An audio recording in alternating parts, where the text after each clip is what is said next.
Hello बच्चों, मैंने कल आपको जो है पार्ट 8 परिसर में आपको पढ़ाया था पानी की आवश्यकता। तो एक बार हम आपको फिर से ये याद दिला देते हैं कि पानी की आवश्यकता हमको किस लिए होती है। सुबह से लेकर के हमको जो है पानी की ज़रूरत पड़ती रहती है शाम तक।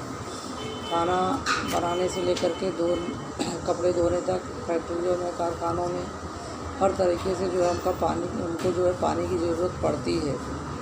तो पानी के बिना हम जो है जीवित नहीं रह सकते। हमारी सबसे बड़ी ज़रूरत होती है भोजन, पानी और हवा। तो हवा तो सबसे ज़्यादा ज़रूरत होती है, लेकिन हम यहाँ पानी के बारे में बात करेंगे। तो बिना पानी के हम जो है कुछ भी काम कर सकते नहीं हैं। हमने आपको इसके बारे में 2-3 बार बता दे रहे हैं कि पानी जो है घर में उपयोग होने के अलावा हमारा जो है पानी जो है खेत में उपयोग होता है, और फैक्ट्री या कारखानों में भी उसका उपयोग होता है। तरह तरह उसका पानी का जो होता है उपयोग होता रहता है। तो क्या है, प्राणियों यानी हम लोगों के अलावा जंगल में रहने वाले प्राणी या हमारे जो पालतू प्राणी होते हैं उनका भी जो है पानी का उपयोग करते हैं। इसके अलावा हमारे आसपास जो भी दूसरे सजीव होते हैं वो भी पानी का उपयोग करते हैं। आपको क्या लगता है कि जो है हमारी वनस्पतियाँ हैं, पेड़ पौधे हैं, वे भी पानी का उपयोग करती हैं या नहीं करती हैं? तो हमने आपको एक दिन बताया था कि इस धरती पर जो भी सजीव है, सजीव से मतलब है जो खाना खाता है, पानी पीता है, सांस लेता है, इधर से उधर एक जगह से दूसरी जगह चलता फिरता है, और जिसके बच्चे पैदा होते हैं, छोटा बच्चा होता है फिर बड़ा होता है, वो सब के सब सजीव हैं। तो मैंने सजीव होने के लिए जो भी बातें आपको बताई, क्या पौधा भी ऐसा होता है क्या? तो पौधा भी आप देखते हैं बिल्कुल छोटा होता है, वो बीज में से बाहर आता है और धीरे धीरे बड़ा होता है, और वह भी चलता फिरता है। तो चलता फिरता कैसे है हम उसको बताएंगे। कभी आप पेड़ पौधों को कहीं अंधेरे में रखिए, आप कुछ दिन के बाद देखिए, 10-15 दिन के बाद पौधा उधर घूम जाएगा जिधर से सूरज की रोशनी आ रही होगी। ये क्या होता है बाद में बताएंगे, लेकिन अभी तो फिलहाल इतना जानिए कि उधर घूम जाता है। उसकी वजह होती है पौधा चलता है। पौधा अपनी जगह से नहीं जाता, लेकिन उसकी डालियाँ इधर से उधर ज़रूर घूमती हैं। उसी तरह से पौधे जिधर पानी पाते हैं उधर उनकी जड़ें घूम जाती हैं, और पौधा बड़ा होता है, वो भी जीवित होता है और मृत भी हो जाता है। बड़े होकर के मृत हो जाता है, या वो पौधा भी बीमार होता है और वो भी ठीक होता है। फिलहाल अभी आपके समझने के लिए वो बात नहीं है। तो सबसे पहली बात आपको ये देखना है कि क्या पौधा पानी पीता है क्या। तो आप क्या कीजिए, कहीं से भी आप 2 पौधे देखिए, यदि गमले में लगा सकते हैं तो गमले में लगाइए 2 पौधे, और ध्यान रखिए कि पौधे दोनों बराबर होना चाहिए। यदि दोनों पौधे बराबर है तो पौधे पे क्या कीजिए, एक में नंबर डालिए, पौधा नंबर 1, और दूसरे में पौधा नंबर 2। पौधा एक को आप रोज़ जो है ऐसी जगह रखिए जहाँ उसे धूप भी मिलती हो, और उसको रोज़ सुबह शाम थोड़ा थोड़ा पानी दीजिए। और पौधा नंबर 2 जो है उसको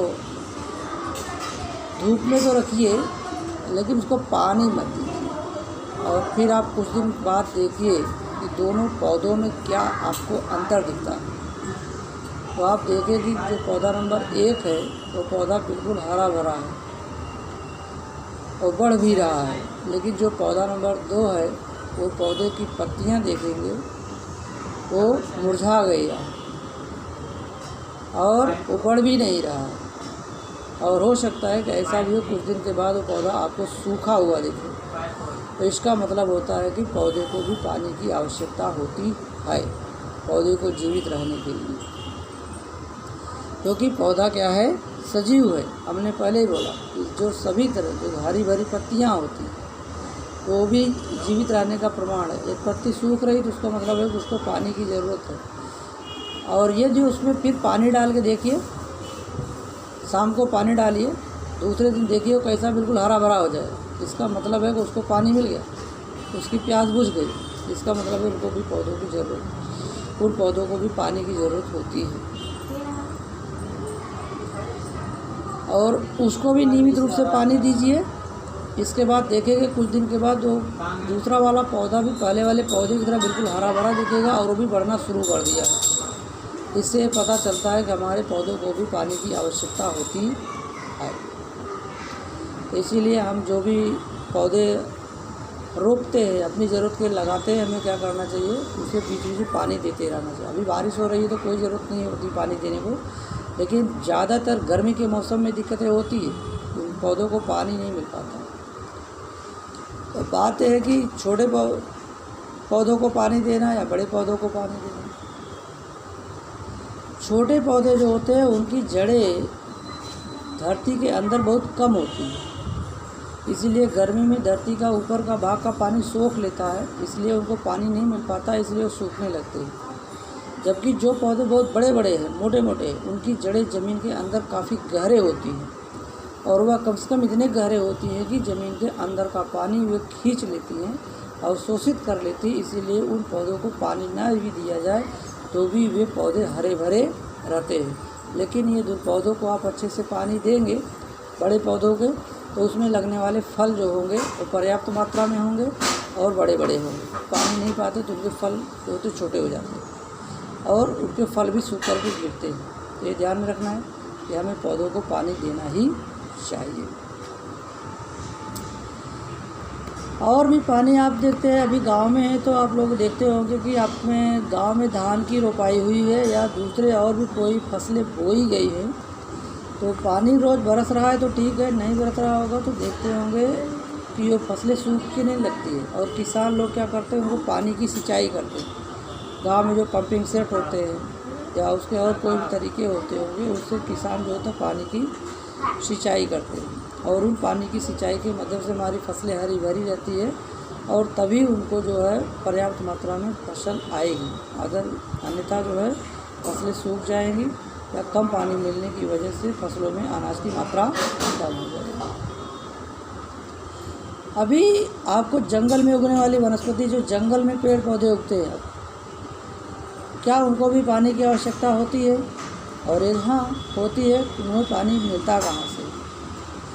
तो जंगल में पौधा कहो या आपके घर के आसपास हो, पौधा कहीं भी हो, उसको पानी तो चाहिए ही होता है। बिना पानी के कोई पौधा हो ही नहीं सकता। लेकिन जंगल में होने वाले पौधों को कोई जो है पानी देने जाता नहीं है और उनको पानी सिर्फ़ और सिर्फ वर्षा के माध्यम से मिलता है। जब वर्षा होती है तो उनको पर्याप्त मात्रा में पानी मिल जाता है, इससे काम चलता है। लेकिन काफ़ी दिनों तक वर्षा ना हो और पानी ना मिले तो जाहिर है उनमें जो छोटे छोटे पौधे होंगे वो निश्चित रूप से सूख जाते हैं।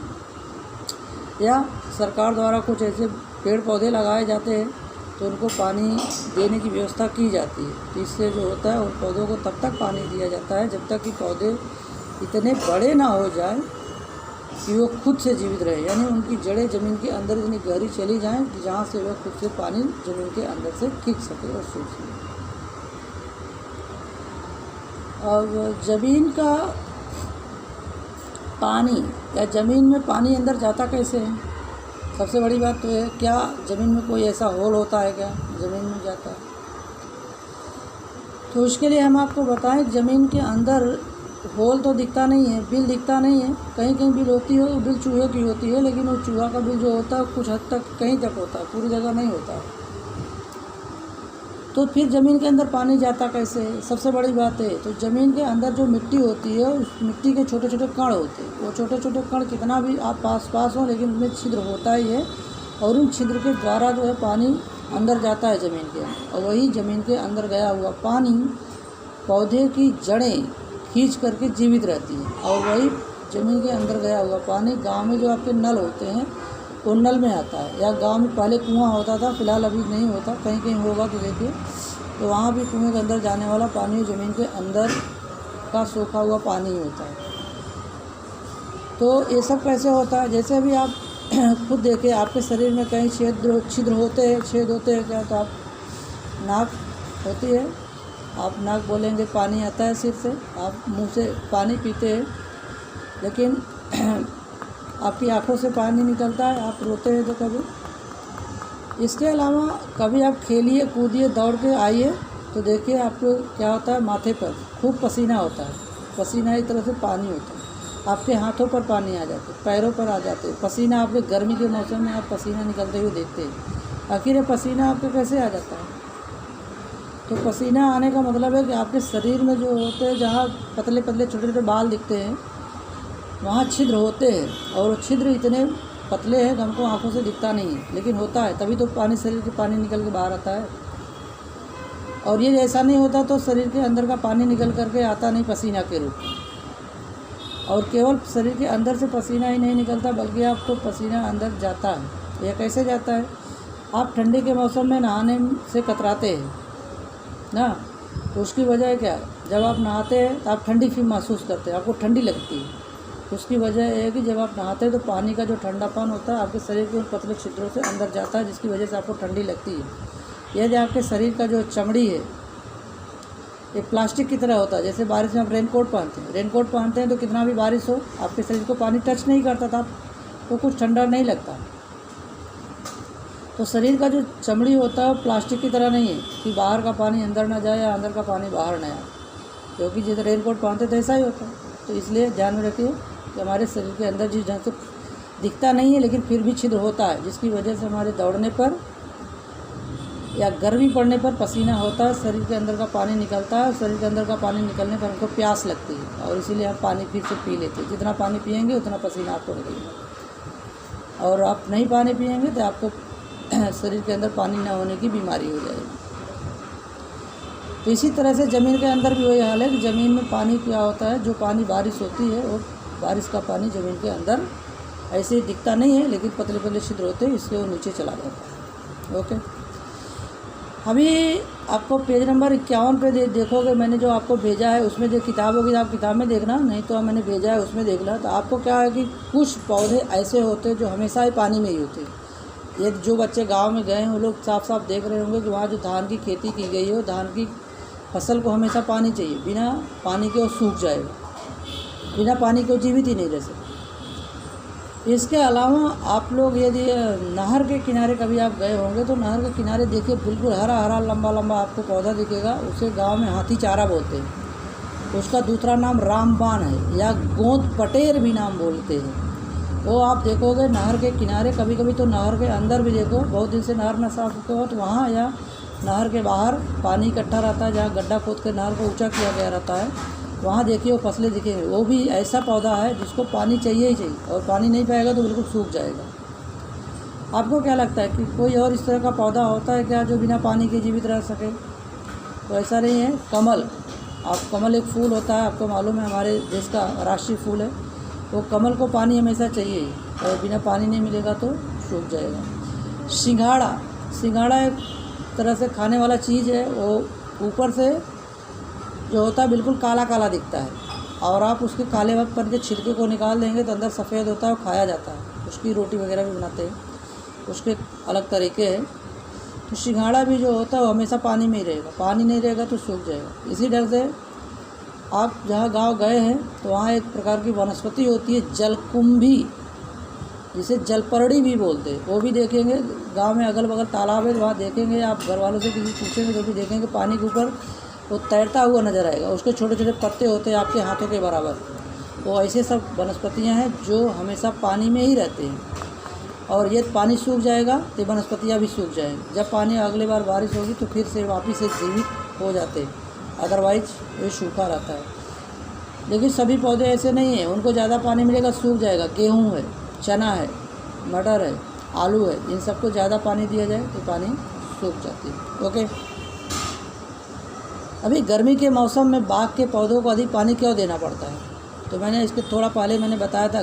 बाग मतलब होता है उन चीज़ों को हम बोलते हैं जहाँ पे आम होते हैं, जैसे आम के बाग, अमरूद के बाग, संतरे का बाग, इस तरीके के बाग होते हैं। उनको पानी इसलिए ज़्यादा देना पड़ता है कि गर्मी में लू चलती, बहुत भयंकर लू, और यदि उनको जितना पानी दिया जाएगा लू से लड़ने की उनकी क्षमता होती, पौधा सूखेगा नहीं तो पानी की कमी हो जाएगी।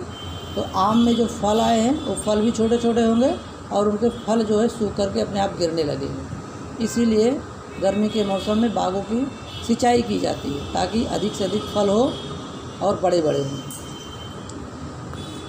और दूसरी बात है, गर्मी के मौसम में आपके घर के आजू बाजू में अभी आप जहाँ पे हैं देखेंगे वहाँ झील है, तालाब है। आप गाँव गए तो इस समय आप चूँकि देख पा रहे हैं कि वहाँ झील या तालाब में बारिश हो रही तो पानी खूब लबालब भरा हुआ है, लेकिन वही झील और तालाब जब आप गर्मी के मौसम में जाते हैं तब वो झील और तालाब सूखा हुआ मिलता है। आखिर ऐसा क्या होता है?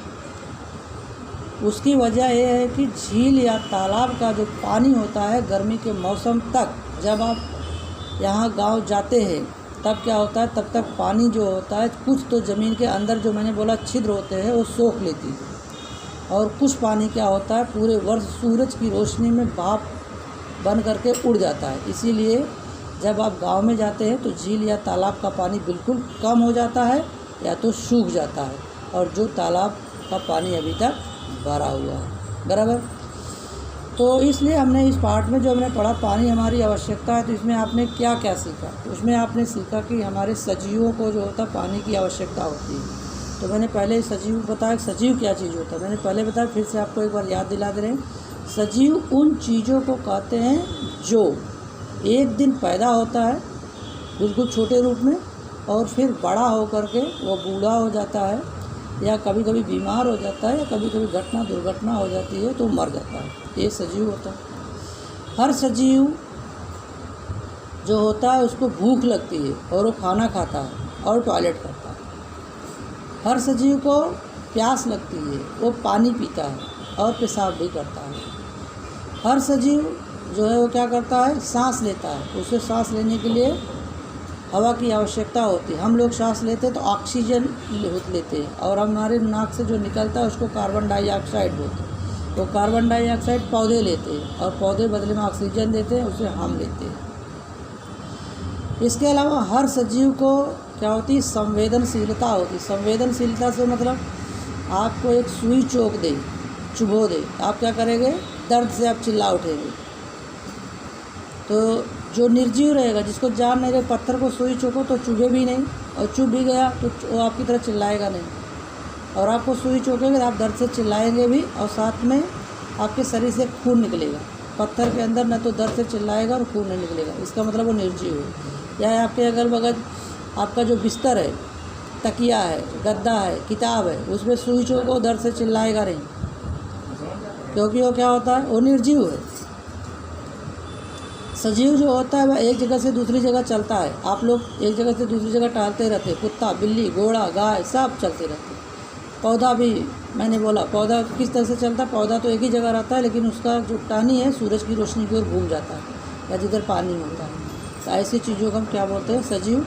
तो हर तरह का सजीव जो होता है उसको पानी की ज़रूरत होती ही है, और ये जो पानी नहीं पाएगा तो उसको बेचारे को प्यास लगेगा। और शरीर हम जब कोई काम करते हैं तो हमें ज़्यादा पानी की ज़रूरत होती है, इसीलिए क्योंकि हम जब कोई काम करते हैं तो हमारे अंदर से शरीर में पसीना निकलता है, और वो पसीना निकलने से ऐसा होता है। और जैसे हमारे शरीर के अंदर से पसीना निकल जाता है तो हमको फिर प्यास लगती है। आप स्कूल में जब थे तो आप नीचे मैदान में खेलने जाते थे, और खेल करके जब आते थे तो क्या होता था, आपको पसीना पसीना हो जाता था, और पसीना आपके शरीर से निकल जाता था।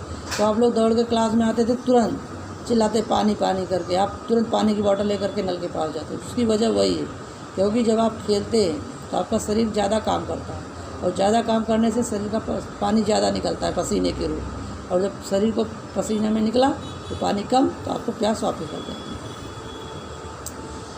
पानी भरने के लिए कुछ गांव में तालाब होते हैं, झील होते हैं, तो उनके और नदी भी होती है, या उनके किनारे को पनघट बोलते हैं। तो उस पनघट के आसपास क्या होता है, हम तो खुद चल करके पानी ले सकते हैं, हैंडपम्प चला लेते हैं, हमारे पास मशीन वगैरह होता है, वहाँ से पानी ले। लेकिन पक्षी हैं, पशु हैं, तो वो तो बेचारे ऐसा नहीं कर सकते। वो पानी पीने के लिए क्या करते हैं, नदियों के, तालाबों के, झीलों के, या जहाँ कहीं भी पानी पाते हैं तो वहाँ पर वो जाते हैं।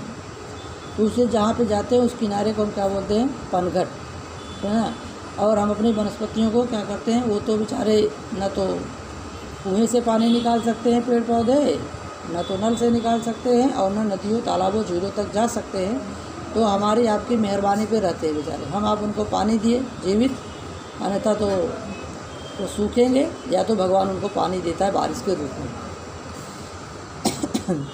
पीने के पानी के अतिरिक्त हमको और किस चीज़ के लगते हैं, स्वच्छता के लिए, हमें अपने घर को साफ़ करने के लिए, अपने कपड़े को साफ़ करने के लिए पानी की ज़रूरत होती है, भोजन बनाने के लिए ज़रूरत होती है, खेती करने के लिए, सिंचाई करने के लिए ज़रूरत होती है, उद्योग यानी फैक्ट्री कारखाना जहाँ होते हैं उनको पानी की ज़रूरत होती है। जैसे मैंने बोला जहाँ कपड़े बनाए जाते हैं तो कपड़े जो होते हैं सफ़ेद धागों से बनाए जाते हैं, कपड़ा सफ़ेद ही होता है, लेकिन उनको रंग देने के लिए, कलर भरने के लिए पानी की ज़रूरत होती है। और भी दूसरी चीज़ों के लिए भी पानी की ज़रूरत होती है फैक्ट्री कारखाने में, इसका भी होता है।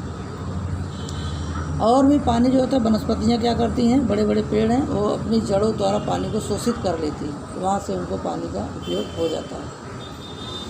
तो जब पानी का इतना सारा महत्व है तो हमें हमेशा इस बात का ध्यान रखना चाहिए कि पनघट का पानी यानी जिन पानी का हम उपयोग करते हैं किसी न किसी रूप में, वो कहीं भी हो, चाहे नदी हो, तालाब हो, झील हो, वह दूषित ना होने पाए। दूषित से मतलब होता है गंदा पानी नहीं होना चाहिए। तो गंदा पानी कैसे हो जाता है? गांव वगैरह में लोग क्या करते हैं, नदियों के, तालाबों के, झीलों के किनारे जा कर के लोग शौच के किनारे उसके बैठ जाते हैं और वहीं से पानी से क्या करते हैं, अपने आप को साफ़ करते हैं। कुछ लोग क्या करते हैं, नदियों के पानी में या तालाबों के या उसके किनारे क्या करते हैं, बर्तन धोते हैं, कपड़े धोते हैं, अपने पालतू प्राणियों, गाय, भैंस, भेड़, बकरी, उनको ले जाकर के उसी में धोते हैं। और गांव के बच्चे क्या करते हैं, उसमें नहाते भी हैं।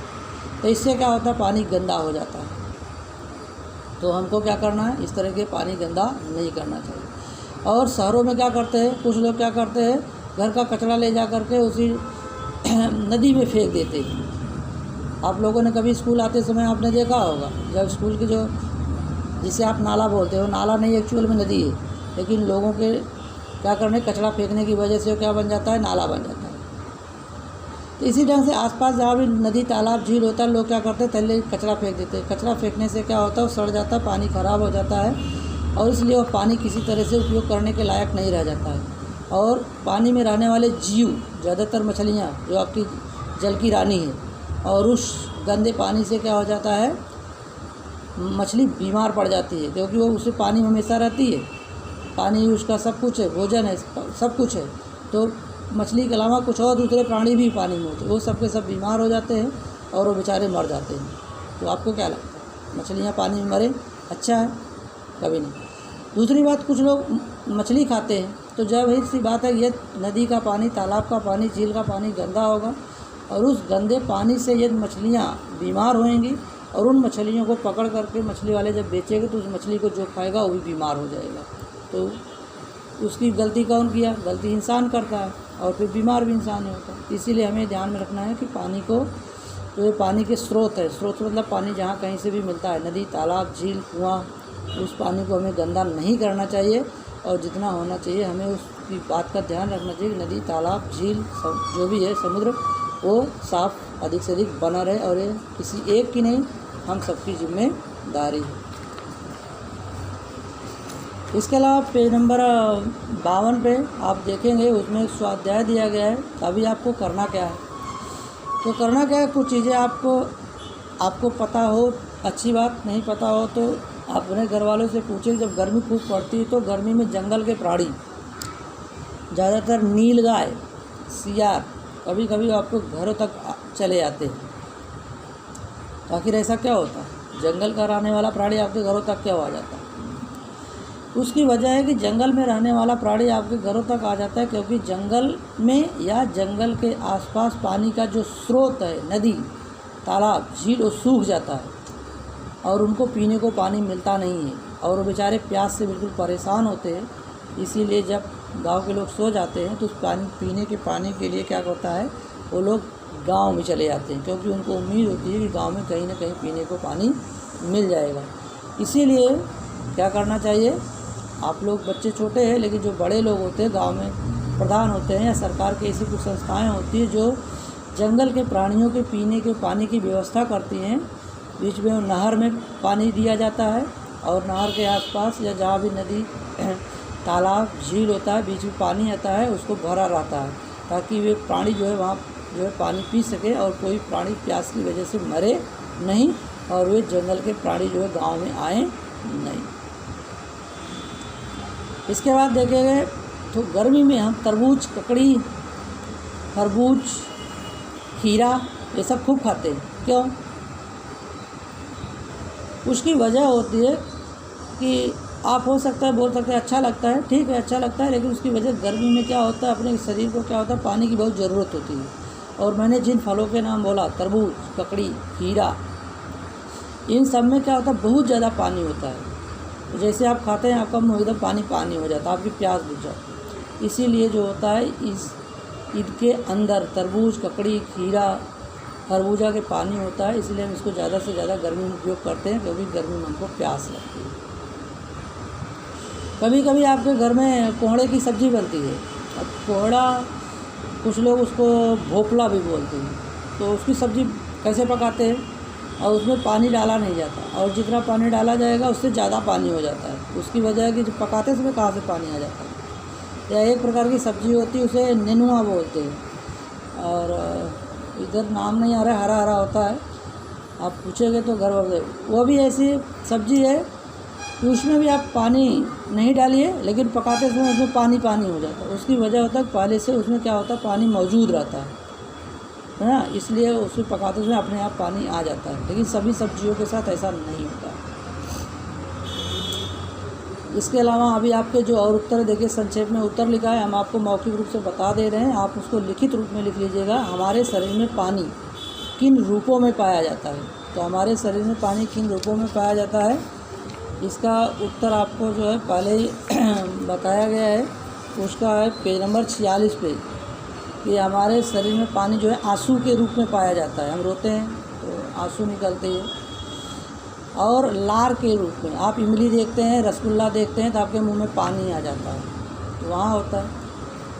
आप सर्दी हो जाती है, आपकी नाक बहती है, वो भी एक तरह से पानी है। या आपको चोट लग जाए, चोट लगने के बाद आपके शरीर से खून निकलने लगता है, रक्त निकलने लगता है, ये भी एक तरह का पानी है। तो इन सब जो होता है हमारे शरीर के अंदर जो होता है पानी, आंसू के रूप में, लार के रूप में, या बहते हुए नाक के पानी, और रक्त के रूप में होता है। दूसरा है हम पानी क्यों पीते हैं। तो हम पानी क्यों पीते हैं, हमने पहले बताया कि जब हम खेलते हैं या कोई काम करते हैं, तो खेलने से या काम करने से क्या होता है, हमारे को पसीना निकलता है, और इस पसीने को निकलने से शरीर के अंदर पानी की कमी हो जाती है, इसीलिए हमको प्यास लगता है, इसीलिए हम जो है पानी पीते हैं। प्रश्न नंबर 3 है, गाय, भैंस, बकरी पनघट पर किस लिए आती है। तो गाय, भैंस, बकरी पनघट पर जो होती है, क्या होती है, वो पानी पीने के लिए आती है। हमें कैसे ज्ञात होता है कि वनस्पतियों में पानी होता है। तो हमें कैसे होता है, उनको काट करके देखिए। वनस्पतियों से मतलब है पौधों में। आप कभी किसी पौधे की पत्ती को तोड़िए, जहाँ पत्ती आप तोड़ेंगे देखिए उसमें से पानी निकलने लगता है। इससे पता चलता है उसमें पानी होता है। गर्मी में आप गांव गए थे, आम तोड़िए, जैसे आम तोड़ते देखिए उसमें जो जहाँ से तोड़ने वाला भाग होता है वहाँ से पानी निकलता है, एक तरह का द्रव निकलता है, वो भी पानी होता है। और दूसरी बात, पानी पौधे को नहीं मिलेगा तो सूखने लगता है, और पानी दोगे तो क्या होता है, बिल्कुल हरा भरा हो जाता है। इसलिए पता चलता है कि वनस्पतियों में पानी होता है। 5वां है, पर्याप्त पानी की कमी होने पर खेती क्यों नहीं की जा सकती। तो खेती की सिंचाई, पौधों की सिंचाई, उनकी जड़ें ज़मीन के अंदर बहुत गहरे नहीं होती है। ज़्यादा से ज़्यादा 4 या 5 अंगुर होता है, या 10-12 सेंटीमीटर होता है। तो वहाँ पानी जैसे धूप होती है सूख जाता है, तो उनको आप पानी नहीं देंगे तो हमारा पौधा सूख जाएगा। इसीलिए जहाँ पानी नहीं रहेगा या पानी की कमी रहेगी वहाँ खेती की जा सकती नहीं।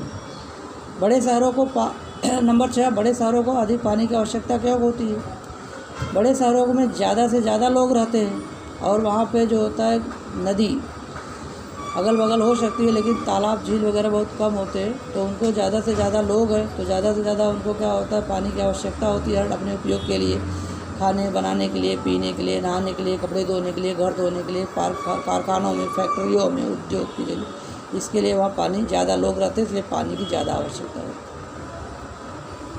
नंबर 7, जंगल की वनस्पतियों को पानी कैसे मिलता है। तो जंगल की वनस्पतियों को पानी जो होता है सिर्फ वर्षा के द्वारा मिलती है। जब वर्षा होती है तो जंगल की वनस्पतियों को पानी मिलता है, और वर्षा नहीं होती है तो जंगल की वनस्पतियों को पानी मिलता नहीं। अभी अगला प्रश्न है, देखिए, रिक्त स्थानों की पूर्ति करो। उसमें 6 दिया गया है, तो उसके उन 6 में क्या भरेंगे। पहले उसके वर्ड्स दिए गए हैं, तैरते रहते, पालतू, महत, पतला, रिसा हुआ, जंगली प्राणी। उसी में से आपको चुनना है। तो पहला दिया है, पानी द्वारा हमारा रक्त बना रहता है। तो इसमें क्या आएगा, पानी द्वारा हमारा रक्त क्या बना रहता है। उसमें ऊपर जो शब्द दिए गए उसमें से आपको ढूंढना है। देखिए, पतला लिखा हुआ है, तो वहाँ आप भरेंगे रिक्त स्थान में पतला, यानी पानी द्वारा हमारा रक्त पतला बना रहता है। नंबर 2 है जानवर प्रायः पानी में डैश है, तो उसका उत्तर पहला है तैरते रहते हैं, तो वहाँ भरना है आपको तैरते रहते हैं, जानवर प्रायः पानी में तैरते रहते हैं। नंबर 3 लोग डैश प्राणियों के पीने के पानी की व्यवस्था ध्यानपूर्वक करते हैं, तो वहाँ आएगा पालतू प्राणियों के पीने की व्यवस्था करते हैं। नंबर 4 है लास्ट वाला जंगली प्राणी, वहाँ लिखना है जंगली प्राणी देखने के लिए जंगल के पनघट पर जाना पड़ता है। नंबर 5 मनुष्य के जीवन में पानी का अत्यधिक, वहाँ जो खाली जगह में है वहाँ महत्व है। और नंबर 6 वनस्पतियों की जड़ें जमीन में जो होते हैं रिसा हुआ पानी अवशोषित करती है, अवशोषित माने खींचना, और रिसा हुआ मतलब ज़मीन के अंदर जो पानी गया हुआ है, तो वनस्पतियों की जड़ें ज़मीन में, यानी यहाँ लिखना है रिसा हुआ, यानी जो ज़मीन के अंदर पानी गया हुआ उसे अवशोषित करती यानी खींचती हैं। ओके, ये हो गया। इसके अलावा आपको वहाँ देखिए लास्ट में लिखा हुआ उपक्रम, उपक्रम का मतलब क्या है, देखिए वहाँ लिखा है अपने गांव के सार्वजनिक स्रोतों का जल किन कारणों से अस्वच्छ होता है, इसकी जानकारी प्राप्त करो। मैंने पहले आपको बताया कि आपके घर के आसपास सार्वजनिक स्रोत मतलब पानी का ऐसा स्रोत जहाँ जो सबके लिए हो, जैसे नदी है तो सबकी है, तालाब है सबका है, झील है सबका है, तो ऐसा जो भी आपके गांव के आसपास तालाब हो, नदी हो, झील है, ये देखिए कि किन कारणों से कैसे गंदा होता है, अस्वच्छ बने गंदा होता है, ये आप अपने बड़ों से जानकारी प्राप्त कीजिए। ओके, तो आपको इनको क्या करना है, रिक्त स्थान जो है आप लिख करके और प्रश्न के उत्तर आप लिख करके हमें भेज सकते हैं। ठीक है।